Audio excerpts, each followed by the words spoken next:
Et bonjour, je suis Azildurk et je vais faire avec vous aujourd'hui une petite vidéo sur le jeu Massive Chalice.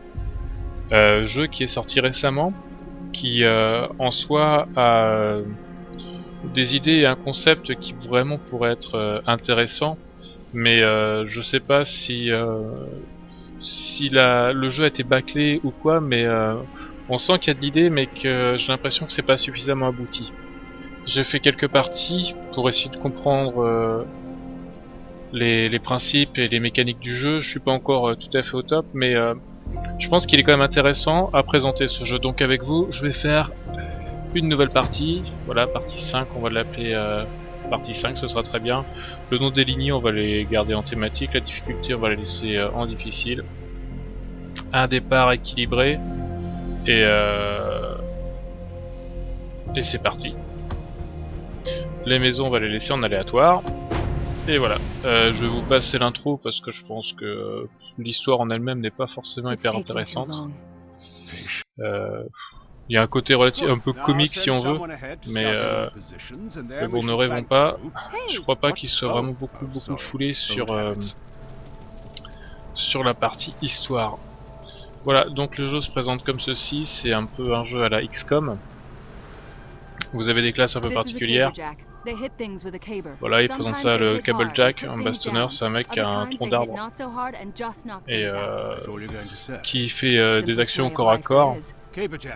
Voilà, ici vous avez un alchimiste, c'est un mec qui balance des fioles et qui a des pourcentages de chance de les faire tomber sur sa gueule ou sur la gueule de ses collègues. Et enfin vous avez le Hunter qui est une classe un peu cheatée, j'ai l'impression. Avec cette classe là il est quand même très facile de faire des gros shoots et d'éliminer facilement les ennemis. Voilà.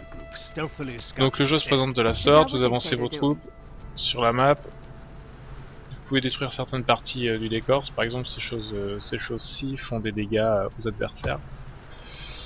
Tac, je vais avancer par là. Faut éviter d'avancer un peu comme un gros bourrin, mais bon là c'est la première map. Voilà.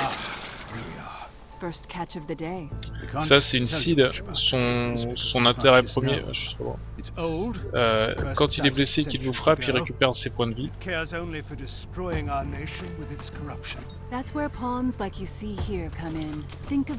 Je suis un petit peu déçu parce que malgré le fait qu'il soit cheaté, j'ai l'impression de manquer un peu d'archer. C'est vraiment une classe qui vous simplifie la vie. Vous allez voir que le Cable Jack est quand même assez puissant lui aussi, mis à part quand vous faites des attaques sur le côté, j'ai l'impression parfois il marque attaque oblique et ça fait une attaque foireuse. Donc là on va le prendre en pleine face et boum, voilà.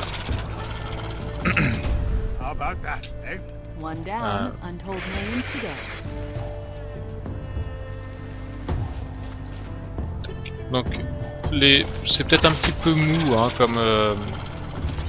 comme concept, enfin pas comme concept parce que le concept on le connaît, il est intéressant comme tout, mais je veux dire les déplacements de vos troupes, leur champ de vision est quand même assez limité, j'ai l'impression. J'avance un peu comme un bourrin là mais c'est pas très grave. Vous voyez, ça peut être très long de traverser une map, hein. Ça peut demander du temps, alors qu'en soi les maps ne sont pas forcément immenses. Donc là je vais essayer avec mon ami l'alchimiste et sa chance de se balancer la grenade sur la tronche. En l'occurrence ça a bien fonctionné, voilà. C'est une classe sympa qui a des avantages intéressants, mais bon qui pour moi a une finalité, c'est d'aller dans ce qu'ils appellent le fabrissage, qui est un peu la guilde, votre centre de recherche. Voilà, là, gros fail. J'ai l'impression que les hunters aussi ont une plus grande précision à distance. Si vous faites des tirs de près, généralement ils marchent pas très bien. Après vous avez une possibilité d'amélioration qui est le tir à bout portant. Bon après ça c'est de l'évolution, chacun décide, c'est un peu encore une fois comme XCOM, vous décidez quelle voie vous faites prendre à vos héros entre guillemets.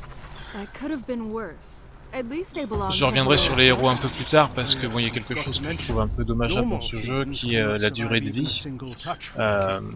En fait, en gros, vous êtes dans un monde qui est en train de se faire bouffer par ce qu'ils appellent de dégénérescence ou une connerie dans le genre.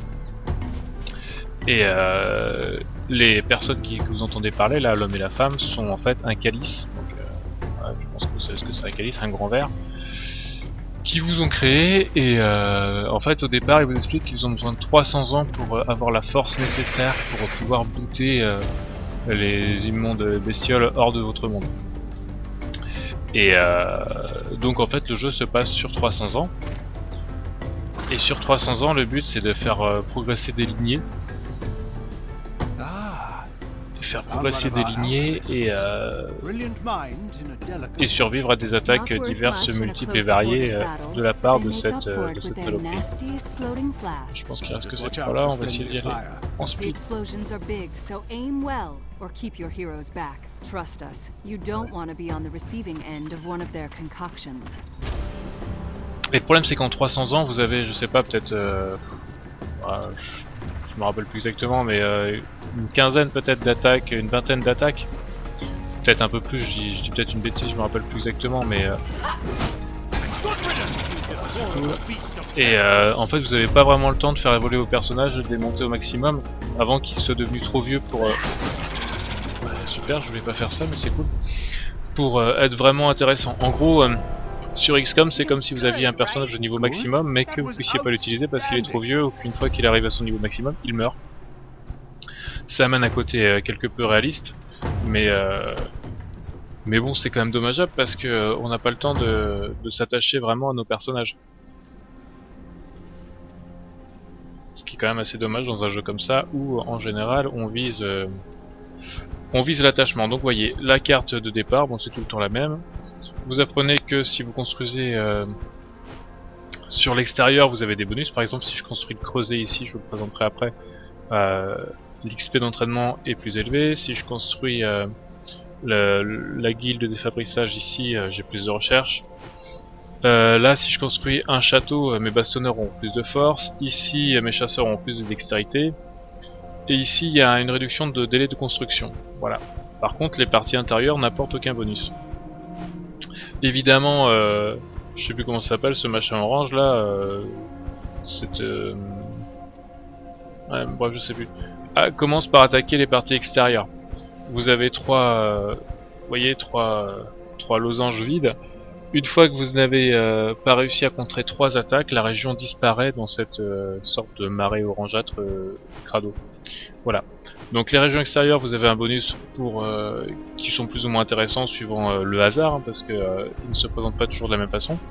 Mais par contre, vous avez un risque plus important d'avoir des régions qui disparaissent. Donc la réflexion se pose au moment de construire sur ces zones. Donc voilà.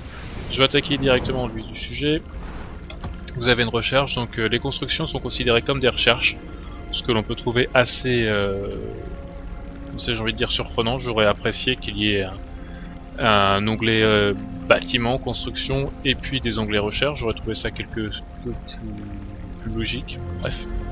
Et chaque construction dure des années en fait. On vous demande pas des ressources bois, métal, pierre. On vous demande du temps, tout simplement. Voilà. Vous avez voilà quelques armures. Au fur et à mesure que vous allez combattre vos ennemis, vous allez récupérer un certain type d'artefacts qui vous permettront d'avoir des types d'armures différents. Bon, c'est pas non plus extraordinaire, hein, vous avez 9 ou peut-être un peu plus d'armures différentes. C'est intéressant, mais voilà, c'est pas non plus extraordinaire. De la même façon, les armes c'est pareil. Une fois que vous allez par exemple détruire un certain nombre d'adversaires, vous allez avoir un nouveau type d'arbalète qui permet de traverser l'ennemi et donc de frapper l'ennemi derrière et de multiplier vos dégâts. Même chose pour le tronc, vous avez un tronc qui repousse l'ennemi, etc. C'est quand même assez intéressant. Les potions de santé, donc qui régénèrent vos troupes en combat. Le Vitali Brassard, ça augmente les points de vie à l'origine, la poignée stable, enfin ainsi de suite. Et vous voyez, pour la pierre éponge par exemple, il faut tuer 25 graines. Pour la Niol à 2 hâtes, il faut tuer 35 graines. Voilà. Les héros, si vous voulez adopter une fille, un garçon, ou recruter un certain nombre de héros, parce que ça j'y viendrai un petit peu après. Et la nation, l'amélioration du taux de recrutement. Donc nous, ce qui va nous intéresser au départ, c'est la construction d'un fort. Moi la classe que j'aime, malgré le fait qu'elle soit cheatée, c'est le chasseur, donc je vais la construire sur la zone extérieure, ici, qui augmente les stats de mes chasseurs, et ici, je vais lancer la construction d'une... Donc voici le concept un peu sympa du jeu. Vous construisez des forts, dans ces forts vous mettez un régent et sa compagne, vous choisissez qui vous voulez pour le faire, et ils font des enfants, ces enfants ils les entraînent, et ces enfants entraînés récupèrent une partie des stats de la mère avec la classe du père, grosso modo. Mais en fait, si vous faites bastonneur plus bastonneur, vous créerez des bastonneurs. Par contre, si vous faites bastonneur plus alchimiste, vous allez faire un explo max ou quelque chose comme ça. Je me rappelle plus exactement comment ça s'appelle. Bref, ce sera un hybride de bastonneur et d'alchimiste. En gros, c'est comme ça que ça marche. Après, le problème, c'est que pour que ce soit intéressant, il faut que vous mettiez vos personnages entre guillemets qui ont le plus d'expérience, parce qu'ils reversent une partie de leur expérience à leur progéniture. Après, l'autre point qui est vraiment à prendre en considération, c'est les détails. Vous regardez, par exemple, celui-ci est malade, donc il a des points de vie réduits. Il est lent, donc il se déplace peu. Par contre, il est perspicace, il a une intuition augmentée. C'est un mec que si je mettais dans la guilde des fabrissages, ça ferait augmenter mes recherches. Mais bon, vu ce que j'ai envie de faire là, ça m'intéresse pas trop un mec comme ça. On va prendre l'alchimiste, les détails. Donc il est myope, ce qui est un peu dommage, c'est-à-dire qu'il voit pas de loin les ennemis. Par contre il est vif, il a une bonne dextérité, et il est malade, donc il a peu de points de vie. Par contre il est jaune de cœur, donc il a une apparence juvénile, donc l'âge n'affecte pas ses stats, et il est perspicace, donc il a une bonne intuition. Donc c'est pareil, il serait bien dans la guilde des fabrissages, mais bon il a déjà 36 ans. Bastonneur, le suivant. Enfin, la suivante à l'origine. Donc elle a une bonne vue, une durée de vie allongée, elle est impressionnable, présomptueux ou solitaire, apathique, esquive réduite face aux attaques à distance. Donc elle a des points quand même assez positifs par rapport à ce que j'ai. Par contre elle a déjà 42 ans. Alchimiste suivant, intelligent, longue durée de vie, tendance des enfants, défi, ça je m'en fous, apathique, celle-ci serait quand même pas mal. Je pense même que c'est celle que l'on va désigner, mais je voudrais voir... Ça c'est sa sœur, donc c'est mort. Bastonneur ça m'intéresse moyennement comme... je suis vraiment pas fan de cette classe là. En général, de façon générale, dans les parties que j'ai fait, je me baladais avec 3 à 4 hunters. Et soit, quand j'avais 3 hunters, un alchimiste et un bastonneur, soit juste un bastonneur pour quelques trucs qui sont sympas, comme par exemple il peut repousser à un moment, il peut charger et repousser l'ennemi, ce qui a quand même un côté assez sympa. Mais bon, moi je travaille beaucoup avec le hunter, donc j'hésite à me faire une classe de bastonneur. Par contre, niveau des détails, t'as un regard d'aigle, capacité de placement accrue. Par contre, en fait, le truc que je trouve un peu pénible, c'est qu'on passe des heures et des heures à réfléchir à quelle serait la bonne association de personnages pour la bonne lignée. C'est dommage que tu sois malade. Chasseur, taille, généreux, tendance des enfants des filles, nos sœurs, souvent sous, gueule de bois. Donc c'est pareil, quand il est sous, ça rentre en... Ça complique un petit peu. Personnalité fortement... Je suis laborieux. Je vais pas faire de chasseur dans le sens où je suis en train de construire un fort, il me faut des alchimistes parce qu'ils sont quand même hyper intéressants. Impressionnable, maladroit. Donc je vais remonter sur l'alchimiste que j'avais vu tout à l'heure, c'était celle-ci il me semble. Voilà, mis à part le fait qu'elle est... voilà, je vais la choisir. Non, mince. Mis à part le fait qu'elle soit apathique, ce qui me dérange pas forcément parce que les attaques à distance, il n'y a pas des... Enfin bon, il y a des... Certains adversaires font des attaques à distance qui sont chiantes, mais dans l'ensemble c'est pas le truc le plus chiant. Donc je vais la désigner. Et en mec, voilà, vous voyez, si je fais alchimiste et chasseur, ça va me générer des frappes à boom. De mémoire, ce sont des chasseurs qui ont la capacité d'avoir des flèches explosives, entre autres. Si je fais alchimiste plus alchimiste, évidemment ça me fera des alchimistes. Si je fais avec un bastonneur, ça me fera un violenteur. Me semble qu'ils ont la capacité de, en frappant, avoir une zone de dégâts plus large qui frappe jusqu'à 6 ennemis. 6 ennemis regroupés en paquets, il les frappe et ça leur explose la tronche, quoi. C'est quand même assez intéressant. Mais comme je sais que sur le long terme les alchimistes sont intéressants, j'aimerais bien impressionnable, maladroit, vigoureux. Ok. Ça c'est pas intéressant. Impressionnable, étudiant laborieux, c'est chiant. Vraiment cette partie là du jeu, qui pour moi aurait vraiment pu être un truc sympa, devient très vite rébarbatif. Détail, il est mieux, puis il est vif, parce que d'un, je me rappelle pas les stats de... les stats, donc après vous avez les chances de... les chances d'avoir des enfants, donc là vous voyez il n'y a pas de fertilité, il n'y a aucune chance d'avoir des enfants. Donc là c'est classé dans le chance d'enfant. Donc ça va de très élevé avec le frappe à boum. Détail généreux, tendance défi, ça je m'en fous, noceur souvent fou. Bon, je pense que ça m'embête de partir sur un type archer. Et là j'avais dit c'était quoi? Regard d'aigle, généreux, maladroit. Bon écoutez, je vais partir sur celui-ci quand même. Même si je suis pas hyper convaincu par le fait qu'il soit maladroit. Mais j'ai besoin d'alchimiste sur le long terme, donc je confirme. Donc voilà, un petit récapitulatif. Êtes-vous sympa de vouloir unir Patricia Breakwave et Michael Von Geis?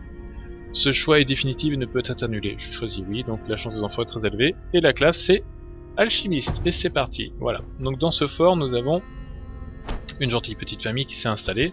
Nous avons un fort en construction. Donc 300 ans.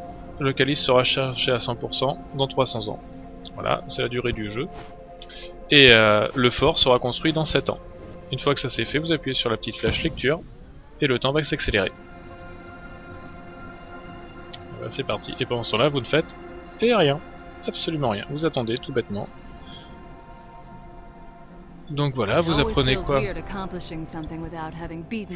Qu'un fort est prêt, il faut unir deux héros. Mais ce qui est intéressant, c'est qu'il s'est quand même passé 6 ans pendant ce temps-là. Et pendant ces 6 ans, vos copains là, ils ont commencé à vieillir. Donc celle-ci avait 37 ans, enfin celui-ci avait 37 ans et maintenant il en a 43, qui est quand même un peu moins intéressant. Donc moi j'étais parti sur, là vous voyez, elle avait 42 ans, elle en a 48, c'est quand même un peu dommage. Moi ce qui m'intéresse c'est des chasseurs, parce que les chasseurs là sont meilleurs. Et des chasseurs j'en ai quand même pas des kilos. Donc le détail, généreux, tendance, défi, ok. Et l'autre il a quoi? Ce que je viens de faire, ok. Garçon, fille, de toute façon je vais pas avoir des masses de choix, t'es qu'une gonzesse. Longévité, chétif, ok je m'en fous de ça.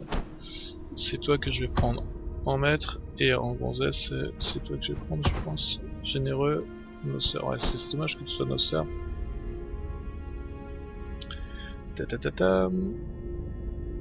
Il est où mon autre chasseur? Mon autre chasseur, il doit être de la même famille, c'est pour ça que je peux pas le retrouver ici. Alchimiste, machin, bastonneur. Voilà, bon, allez, chasseur, et je confirme. Voilà, et ça me fera des chasseurs. Tic, c'est parti. Même si les stats sont pas géniales, et surtout que mademoiselle a 48 ans, donc il est vraiment temps qu'elle s'excite à faire des gosses. Et donc une fois que c'est fait, on vous indique qu'il faut construire autre chose. Donc là je vais partir sur la guilde des fabricages. Je confirme. Et cette guilde je vais la foutre à l'extérieur, parce que la guilde locale a plus de recherches. Et c'est parti.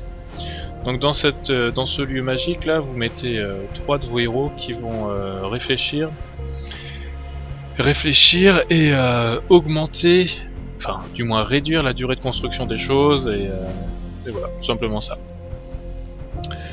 Donc voilà, encore une fois un avis assez mitigé sur ce jeu. Je vais quand même tenter de faire un let's play sur les 300 ans de la durée du jeu, même si en essayant de mener la chose jusqu'à son terme. Un jeu qui a vraiment un bon concept, mais qui, j'ai l'impression, a été bâclé sur la fin, n'est pas suffisamment abouti.